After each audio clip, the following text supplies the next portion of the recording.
Hello, welcome to an episode of Holly D Live, another one.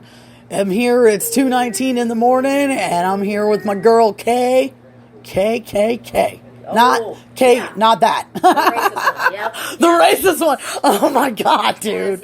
But this is going to be a controversial podcast. We only got 15 minutes, but we're going to duke it out. So what we're talking about, the subjects at hand are some hardcore subjects. We were covering abortion and serial killers and how we can understand why serial killers do what they do. You know, like we were talking about Aileen Wornos, the prostitute who killed. That's a fucked up subject, dude. And you can chime in anytime. That's a fucked up subject, dude, because I think, okay, she was born into the system, pretty much into the system. Her parents fucking kicked her out when she was 15, and she had to start hooking tricks because she had nowhere else to go. So then the only job that she fucking had, later on, she gets raped, and the guy tries to kill her, she defends herself, and she covers up the body.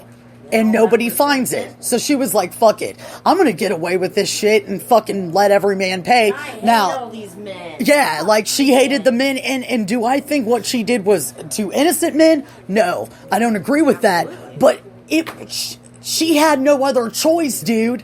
Like, I mean, she could have chose to not take her wrath out like she did, because not every man is like that. Angry. But she was fucking angry, dude. And did she have the right to be? Because everybody shit on her and fucking treated her like a fucking slut.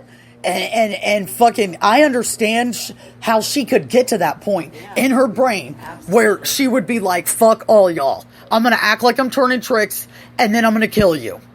And then I'm going to take your wallet, and I'm going to bury your body. I don't know, man. I'm not saying that all serial killers are great. I don't feel like she's in the wrong, really. What do you think, Kay?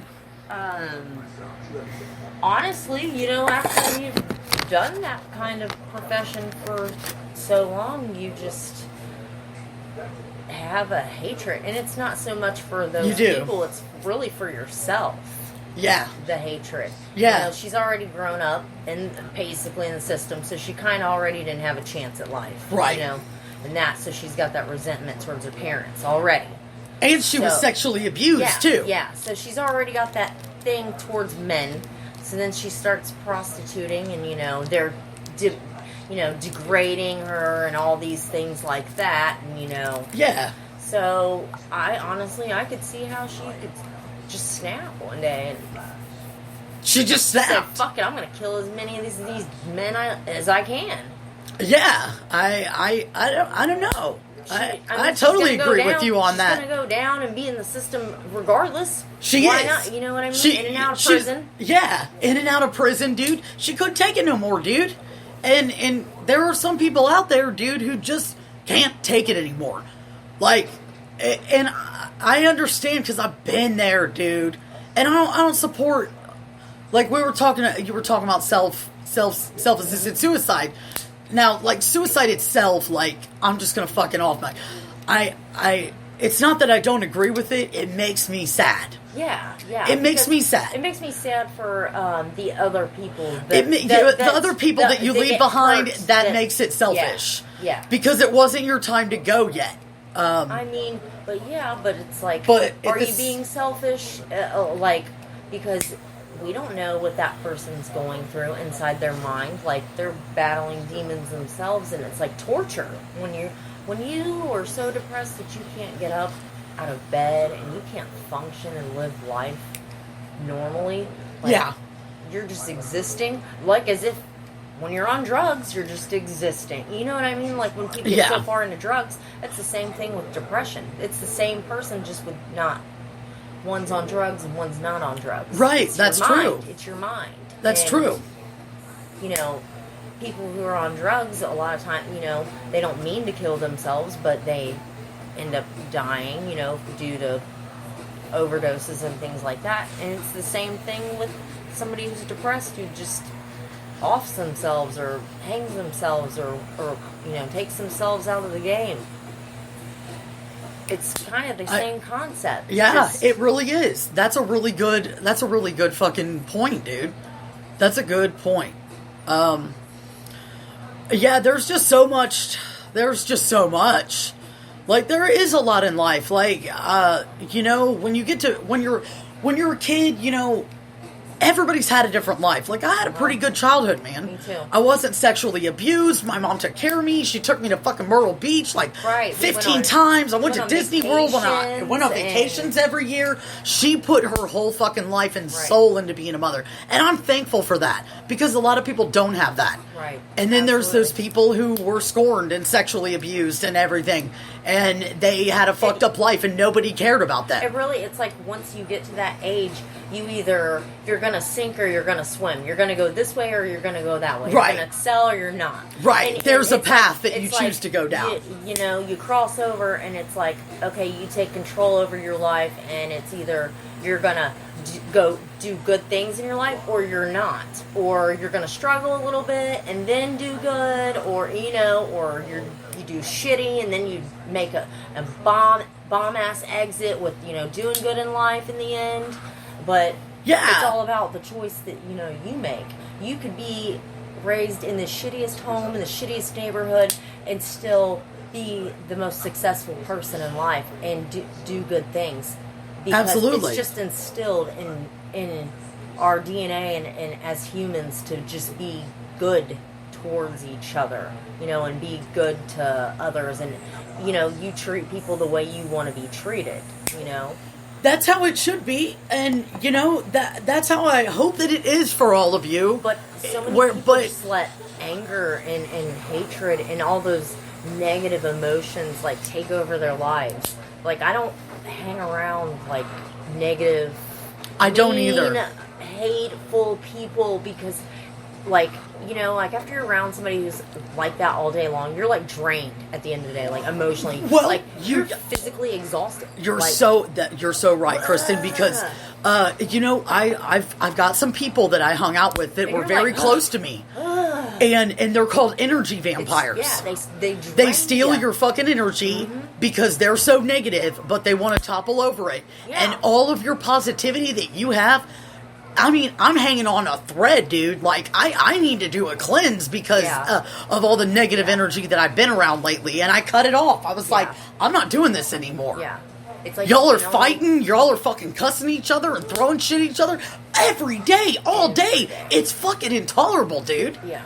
And you can only, somebody can only take so much. And even being a positive person, you can only be around it for so long before it starts taking its toll on you. It does. And it affects you in a bad way. And a lot of people, they'll let it affect them so bad that they'll get sucked into that negative state where they're just like, oh, poor me, fuck everybody. Fuck everything, fuck everybody. Like, I'm just going to talk shit and fucking take numbers. I've always been one of those people, like, I will not let people do that to me.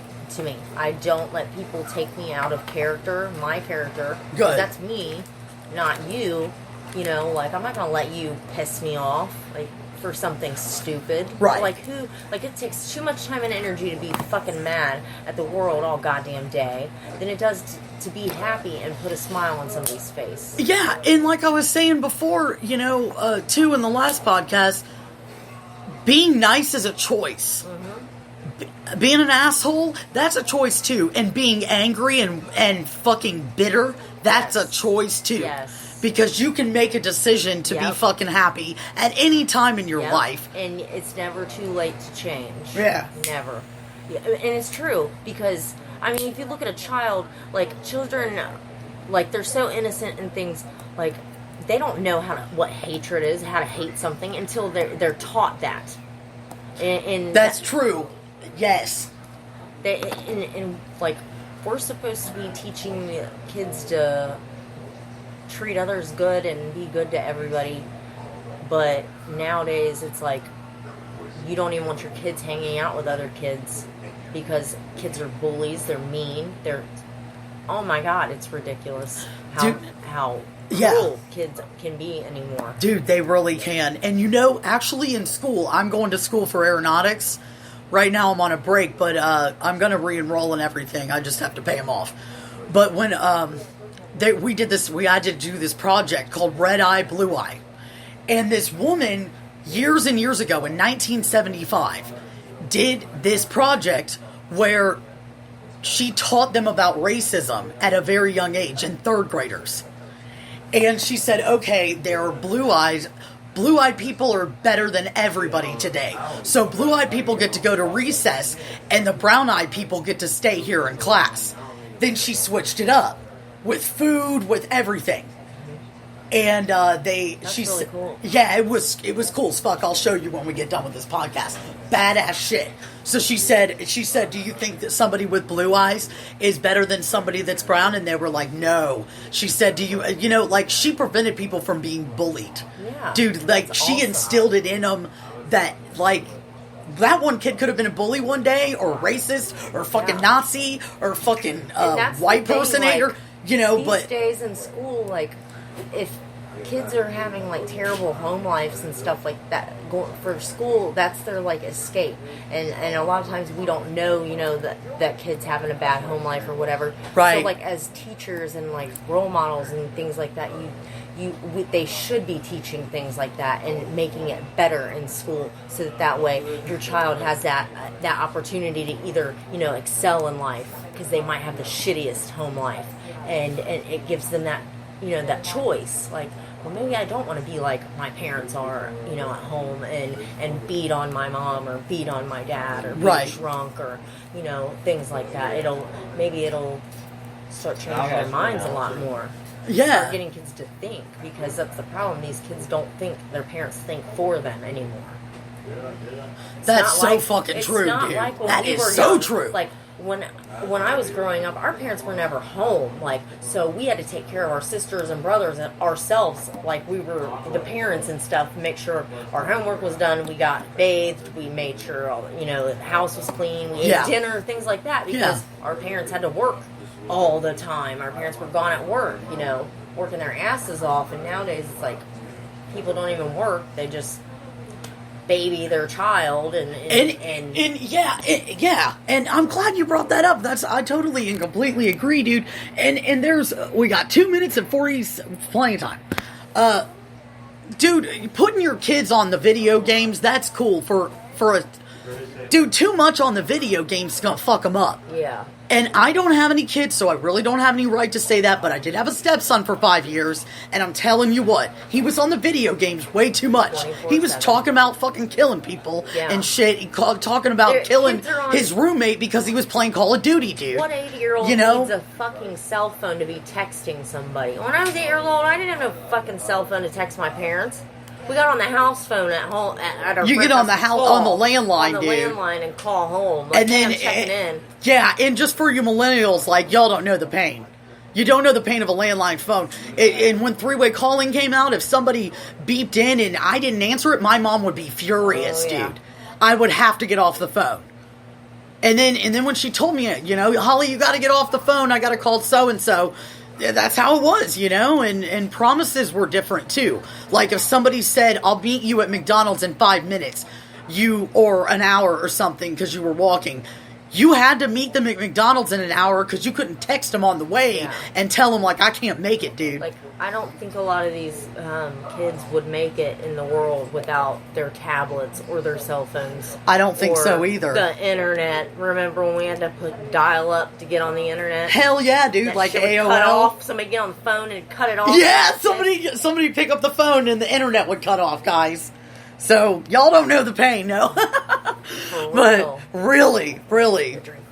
But, we got 1 minute. Man, well, that was a great podcast. I want to thank Kristen for coming on and sharing her opinions about things. That was amazing. We're probably going to do a lot more, me and Kristen, because we have the same viewpoint on things, and she's really open-minded. She's a great person. We have a lot in common, so she's a great friend. But anyway, I hope you guys have a great weekend. I'm going to try and publish this, but it keeps saying I'm out of audio storage or whatever, so I'm going to have to fucking upgrade. But thanks for listening, guys. I appreciate all your downloads, and we'll keep them coming. All right. Peace out.